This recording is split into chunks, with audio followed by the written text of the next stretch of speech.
Social democratic party of India என்பது தேச நலனில் அக்கறையடு, அநீதிக்கு அடங்கமறு, ஆர்ப்பரித்து திமிரியடு, நீதிக்காக போராடு, மானத்தோடு வாழ்ந்திடு, மகத்துவம் பேணிடு, அறத்தை இட்டமும் கடைபிடி, மக்கள் நலனே மானுடவியல் உன்னதம், சமூக நீதியின் உரத்த குரலாய் எட்டு திக்கும் கால் மதித்து கிளை படர்த்தி உறக்கச் செல்வோம். பசியிலிருந்து விடுதலை, பத்திலிருந்து விடுதலை என்ற முழக்கத்தோடு இன்றைக்கு தேசம் முழுவதும் ஒலித்துக் கொண்டிருக்கிறது.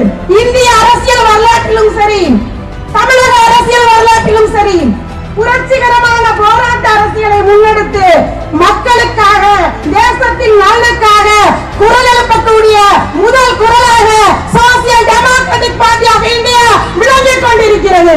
Social democratic party of India என்பது தேச நலனில் அக்கறையடு, அநீதிக்கு அடங்கமறு, ஆர்ப்பரித்து திமிரி